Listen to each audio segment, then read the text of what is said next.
মানে সীমাহীন স্বাধীনতা নয়, একইভাবে নিয়ন্ত্রণ মানেই দমন নয়। আমাদের এমন একটি ভারসাম্যপূর্ণ কাঠামো দরকার যেখানে সংবাদ মাধ্যম স্বাধীনভাবে কাজ করবে, আবার আইন, নৈতিকতা ও পেশাগত মানদণ্ড যথাযথভাবে অনুসরণ করবে।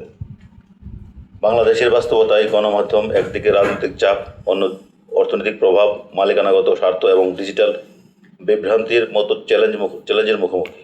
অন্যদিকে সামাজিক যোগাযোগ মাধ্যমে ভুয়া তথ্য, অপপ্রচার ও ঘৃণামূলক বক্তব্য গণমাধ্যমের বিশ্বাসযোগ্যতাকে প্রশ্নের মুখে ফেলেছে।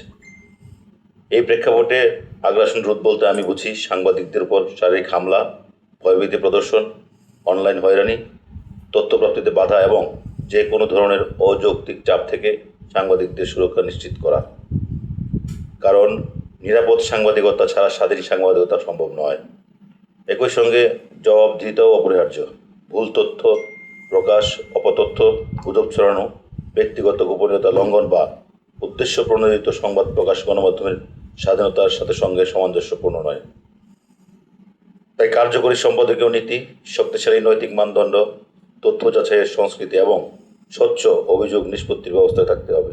আমি মনে করি বাংলাদেশের জন্য একটি আধুনিক, স্বাধীন এবং অংশগ্রহণমূলক গণমাধ্যম নিয়ন্ত্রণ কাঠামো গড়ে তোলা জরুরি, যেখানে সরকার, গণমাধ্যম, সাংবাদিক সংগঠন, নাগরিক সমাজ, আইন বিশেষজ্ঞ এবং একাডেমিয়ারা প্রতিনিধির অংশগ্রহণ করবে।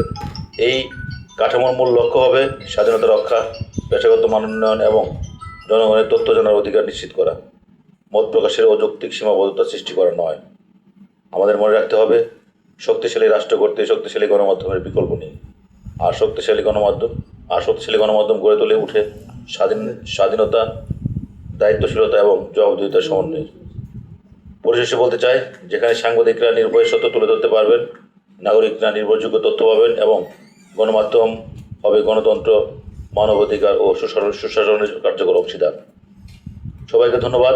আমি স্বল্প আকারে আমার একটা লিখিত বক্তব্য তুলে ধরলাম। এখন আজকে যে মূল প্রবন্ধ যেটা উপস্থাপিত হলো, মোটামুটি গণমাধ্যমের শাখা উপশাখা সবগুলো বিষয় এখানে চলে আসছে। আমি যদি পয়েন্ট টু পয়েন্ট ধরি, খুব সংক্ষেপে বলবো। প্রথমে 1 নম্বরে গণমাধ্যমের উপর আগ্রাসনের ধরন এবং চ্যালেঞ্জ।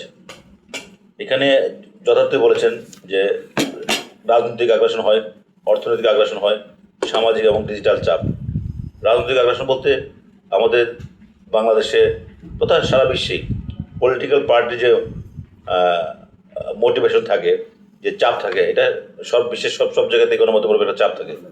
সেই ক্ষেত্রে এই পলিটিক্যাল যে চাপ, সেগুলিকে সাংবাদিকদের যে চাপ প্রয়োগের যে ক্ষেত্রগুলোকে তাদেরকে বাইরে রাখতে হবে, এবং যদি বাইরে রাখা না হয় তাহলে সঠিক তথ্য, সত্য তথ্য এবং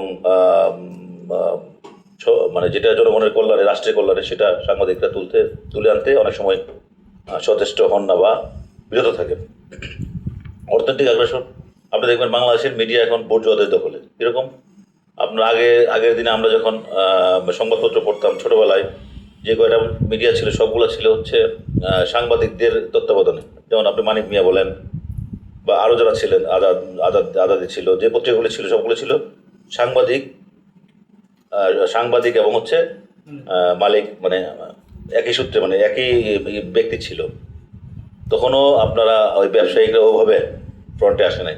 কিন্তু আমরা এখন কি দেখছি, এখন বড় বড় গ্রুপগুলা সমানে মিডিয়া করে যাচ্ছে একের পর এক। কিন্তু আসলে ওখানে নীতি নৈতিকতার মানদণ্ড, তারা কী লক্ষ্য করছে, কী উদ্দেশ্য করছে, বিষয়টা কিন্তু স্পষ্ট নয়। একটা গ্রুপ 7টা-8টা করে মিডিয়া করছে। তো আমরা মনে করছি, আমরা সাংবাদিকদের অধিকারের ক্ষেত্রে মনে করছি যে এখানে আসলে সাংবাদিকতা প্রচণ্ডভাবে ব্যাহত হওয়ার সম্ভাবনা রয়েছে। কারণ তারা তাদের যে ব্যবসায়িক স্বার্থ, যেই তাদের যে পুঁজিপতি ভিত্তিক যে স্বার্থ, এই স্বার্থের বাইরে আসলে সাংবাদিকরা কাজ করতে পারবে বলে আমার বিশ্বাস হয় না।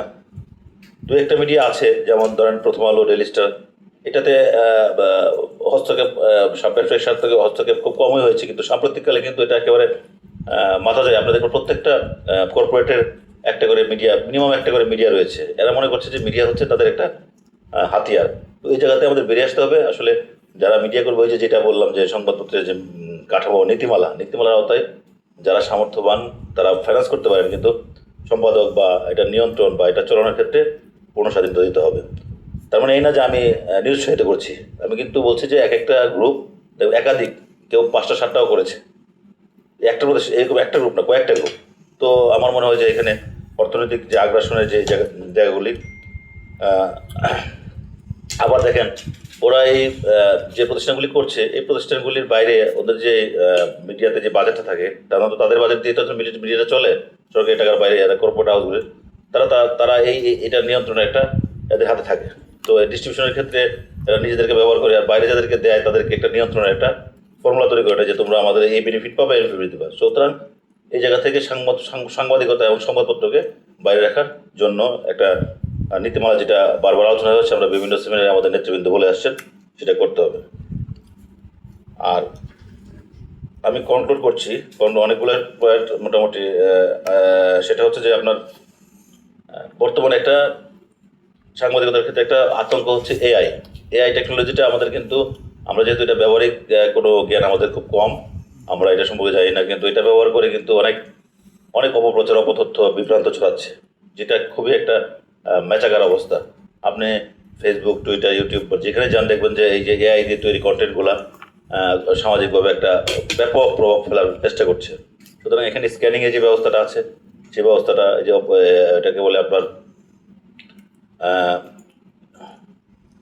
ফ্যাক্ট চেকের যে ইয়েটা, আমার মনে হয় যে কিছু কিছু সংবাদপত্র এটা বাস্তবায়নের সচেষ্ট হচ্ছে, এবং আরও আমাদের যে যারা সংবাদ মাধ্যম আছেন তারা ফ্যাক্ট চেকের বিষয়গুলো খুবই সুচারুভাবে বা খুবই সিরিয়াসলি এটাকে মেনটেন করার চেষ্টা করবেন।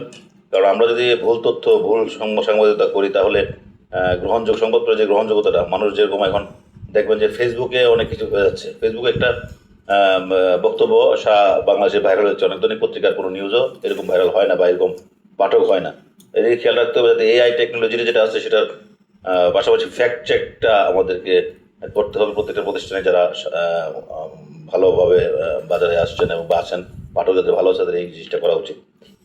সর্বশেষ আমি যেটা বলতে চাই, সময় কম, আমার আচরণে বলবেন, এটা হচ্ছে স্বাধীন মিডিয়া কমিশনের ব্যাপারে আমাদের মিডিয়া কমিশনের একটা আলোচনা চলছে অলরেডি, মন্ত্রণালয়ে আমাদের সিনিয়ররা আছেন, ওই কমিটিতে আলোচনা চলছে। সেটা হলে হয়তো বা আমরা একটা ভালো সুফল পাবো। এবং সর্বশেষ যেটা হচ্ছে যে আমাদের আসলে যাওয়ার জায়গা নেই। আমরা ধরেন সাংবাদিক বলেন, আর হচ্ছে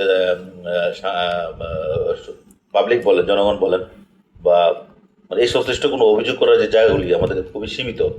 ধরেন সম্পাদকের বরাবর যদি একটা প্রতিবাদ পাঠায়, সেটা অনেক সময় কার্যকরী হয় না, বা একটা সাংবাদিক যখন সাফার করে নানানভাবে নির্যাতিত, এটা বলার জায়গাটা থাকে না, খুব সীমিত। সেক্ষেত্রে প্রেস কাউন্সিল নামক একটা প্রতিষ্ঠান আমাদের আছে, এরকম একটা ইন্ডিভিজুয়াল প্রতিষ্ঠান আছে। তো সেটাকে কার্যকরী করা, প্রেস কাউন্সিলটা যদি কার্যকরী থাকে, আমি যে প্রেস কাউন্সিল অ্যাক্ট যতটুকু পড়েছি সেটাকে যদি কার্যকরী করা যায়, সেক্ষেত্রে আমার মনে হয় আমরা একটা ভালো ফলাফল পেতে পারি। কারণ আমার সাংবাদিকদের অভিযোগ করার জায়গাটাও একটা থাকলো, বা ভুক্তভোগী যদি কেউ থাকেন, নিউজের কারণে যদি কেউ ক্ষতিগ্রস্ত থাকেন, তারও একটা জায়গা থাকলো। আমার থাকবে, পরামর্শ থাকবে যে সরকারের কাছে, যে এই প্রেস ইনস্টিটিউটকে খুব বেশি কার্যকর করা। আর একটা বিষয়, সেটা হচ্ছে সাংবাদিকদের একাডেমিক কোয়ালিফিকেশন। এখন দেখবেন যে আপনি প্রেস ক্লাবের সামনে গেলে দেখবেন সাংবাদিকের ছড়াছড়ি। এই সাংবাদিকতা আসলে আমাদের দেশের জন্য খুবই ক্ষতিকর। কোনো কিছু করতে পারছে না, একটা মোবাইল কিনে একটা স্ট্যান্ড নিয়ে দাঁড়িয়ে যাচ্ছে, একটা স্টিকার লাগিয়ে দিচ্ছে, এটা ওইটা। এই যে কাজটা, এই কাজটা কিন্তু খুবই ভয়ঙ্কর। আপনি মনে করেন আমরা যারা মূলধারা গণমাধ্যমে কাজ করি, আমাদের জন্য খুবই বিব্রতকর এই কারণে যে ওখানে কি কি হয় এটা আপনারা সবাই জানেন। তো সেক্ষেত্রে এই জায়গাটাকে নিয়ন্ত্রণ মানে এটাকে একটা কাঠামোর মধ্যে নিয়ে আসা, যাতে করুক, সমস্যা নেই, কিন্তু সাংবাদিকতা এবং ফেসবুকে মানে আপনার নিউজ প্রচার দুইটা ভিন্ন বিষয়।